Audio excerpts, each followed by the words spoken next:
Hello and welcome to the Socks Make People Sexy Let's Play Summer School 2015. Excuse the fact that I had to scrape off about 6 inches of it last night off my car. Okay, this is kind of looking weird. It's different.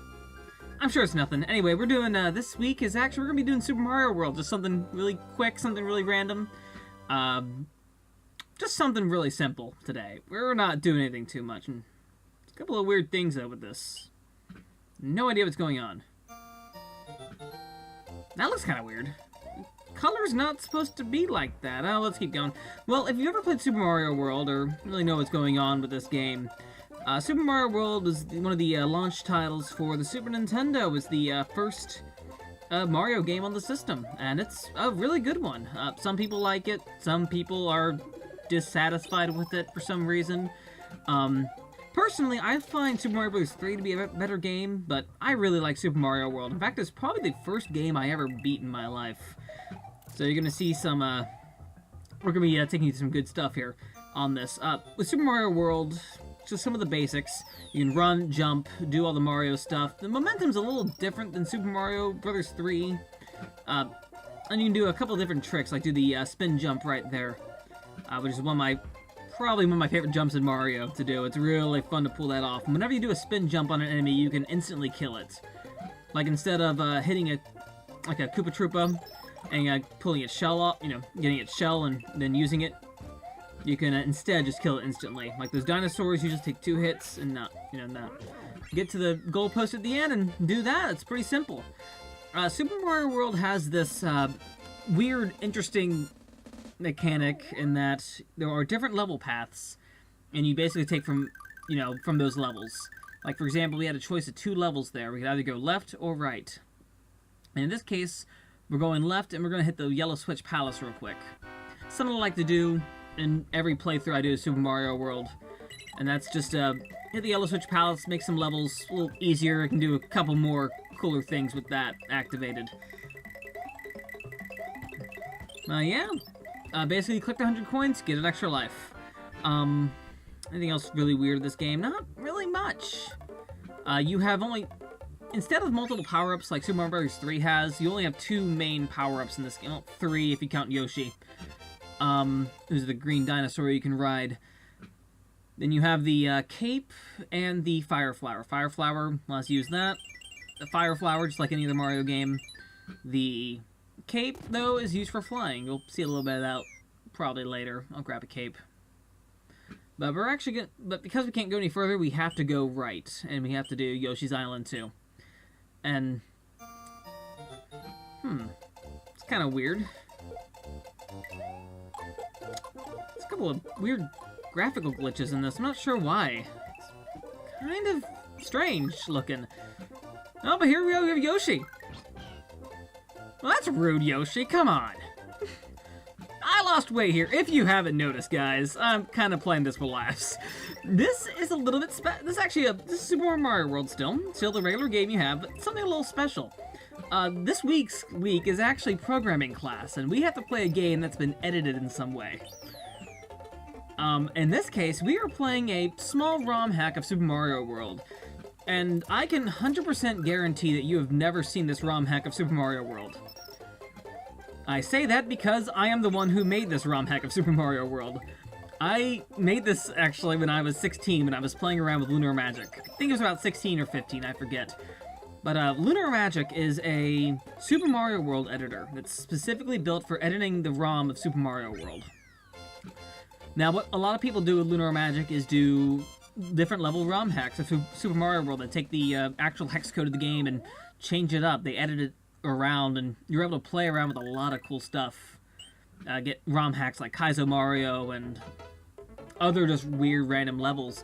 Discovered Lunar Magic back then. I haven't really played around too much with it, but this was the first ROM hack I have ever experimented with. Or any sort of sense. It's kind of a special thing to have your own personal Super Mario World. If you think about it. That's what this is to me. It's my personal Super Mario World. But Lunar Magic is a pretty interesting program if you ever get the chance to play around with it. Like I know recently here we have the we have the Mario Maker coming out. It's kind of like like your own Super Mario World you can make with it. And I know that's going to be using different Mario engines. I'm wondering if it's going to be similar to, say, like making your own Super Mario World style. I don't know. But Super Mario World is a game that a lot of people mess with. And it's a pretty interesting game in ROM hack. With ROM hacking in that. But all I really did with this edit, and if you've pretty much noticed this, there's nothing really strange about this ROM hack, in the sense that there's... Basically, all I did was do color palette swaps for different levels. I did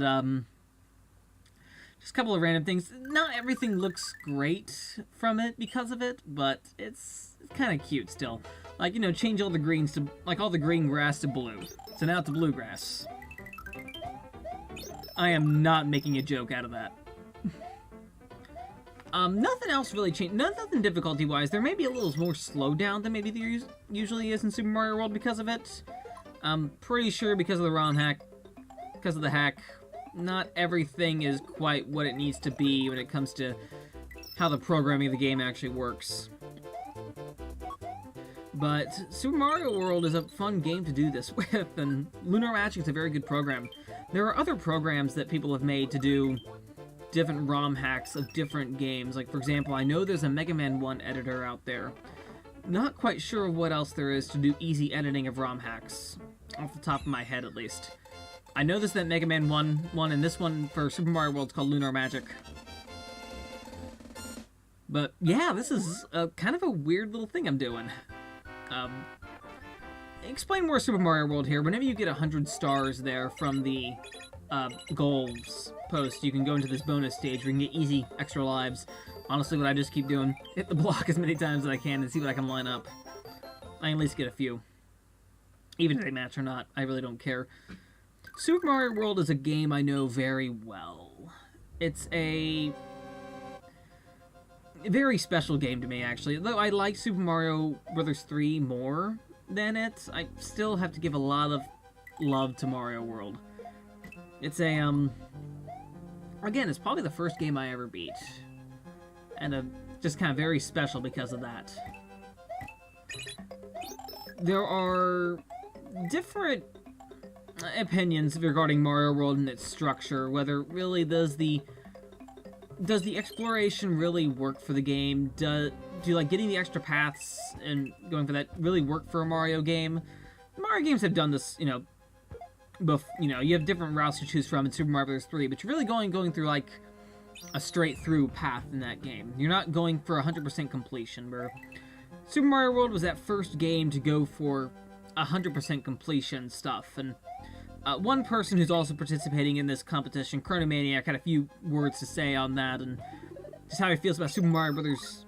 3 versus World. And that a lot of the difference is because of that kind of focus on completion, how other platformers kind of in this day started going towards that. For example, Donkey Kong Country, which even that one is more kind of based on simple level progression, but Donkey Kong Country 2 and 3 definitely focus more on item collecting throughout the levels, especially 3. I think 2 does a very good job of handling that, though. By the way, this boss is probably the closest you could ever have for a boss battle in this game. My two least favorite bosses in this game are Iggy and Larry, and they're at the beginning and end of the games. The first one being here, Iggy here, and then Larry's at the end of the game, right before the final level. But here we got the Yoshi egg from there, and we're gonna blow up the castle. Mario's a maniac. And then I'm going to tell you that pie is good. Pie is very good until Iggy got barbecued to death. And, well, now we head for the land of donuts. Donut land. My 16-year-old, 12-year-old sense of humor is apparent in this hack. I'm not gonna lie. Although I will admit, I completely forgot about changing the Yoshi dialogue.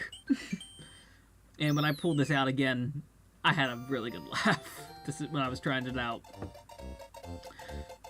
So, we come to the main power-up of Super Mario World, the cape.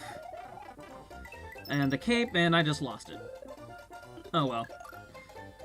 The cape is a very interesting item, and works very different from other flying items in Mario series. Like, say, even stuff from later games, like the squirrel suit, or the Tanuki suit, and the, raccoon tail.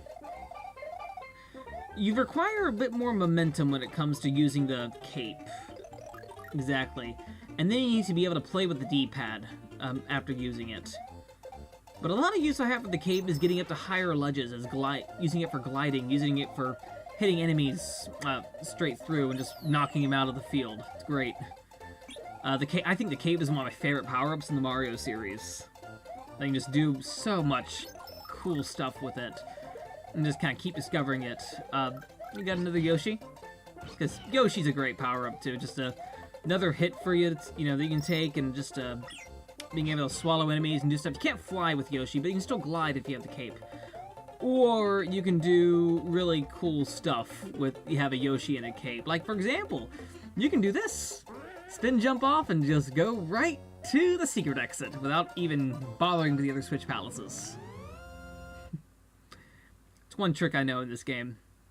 Using Yoshi to jump off of that triangle block and then doing a spin jump. Good way to get to this part of the game. But you can't normally... If you normally do it, you can't do it until you get the Switch Palace right next to this. Actually, it might even be the Blue Switch Palace. See, that's... I don't even know which Switch Palace it is, because I usually complete it anyway before I even get there. I know this game, but I stop remembering how to play it normally. But nonetheless, that's also what's kind of fun about Super Mario World. You can find these really quick paths to get to the end of the game. You can blast through this game easily if you don't complete everything 100%. Or you can take it slow and methodical. You can play 100%. I actually did last year. Just for fun. Just took a week and said, hey, we're gonna play Super Mario World every day for a little bit. See how far we can get. And, well, I wound up 100% completing it, all 96 exits. And yeah, the game sort of tallies your exits as it goes. You basically keep the tallies of exits as you go through the game. It's a very good game. It's a methodical game, but very good. Again, a different focus from Super Mario Bros. 3. And I think when I said Chronomaniac had that little discussion on it, I do believe that he does have a point. Platformers did start going towards this exploration throughout the levels, finding different keys and stuff like that as you progress through them, especially weird Super Nintendo games like Michael Jordan Chaos in the Windy City. Although that one has more of a straight level progression than like multiple paths like this game does. One thing he said that, you could have the game like have the multiple paths still, but not being able to go back. I don't know if you really lose something in that, but again, a lot of people do like completing a game, like a checklist. Checklists are fine in games. They happen a lot. They kind of come to it more. I think some games do it better than others. Like, for example, I think Super Mario World is pretty basic when it comes to that. Like, Donkey Kong Country 3 is a little bit overboard, and don't even get me started on rare platformers in the N64 era. Don't even get me started on those. And even, like, Super Mario 64 is pretty minimal as well. It just has the star collecting and stuff like that. It's not that bad. That one's not that bad, but stuff like, say, Banjo-Kazooie, I think, well, even that one's kind of fine, but particular other rareware platformer, Donkey Kong 64, is really goes a little too far, in my opinion. But going through just these levels, you can see, again, the ROM hack changes, just mostly bluegrass and going through all the same levels, really. Nothing really too much. You're not getting anything huge out of this ROM hack. But we come to this ice level here, and really the ice levels are, in this game, there's actually not that many of them. Really, this is one of the only ones. Oh, and I did change that, too. Now we have a green bud and blue vines. No joke made on that either. Anyway. So yeah, Starmans are good. Starmans are also a power-up I forgot about. Oh well. And then if you watch the Awesome Games Done Quick from this previous time in 2015, you'll know that they discovered another power-up in the game that exists.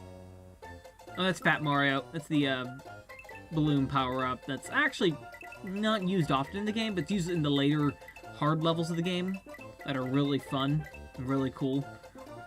You should play those. If you ever get the chance, play the special world levels. They're great.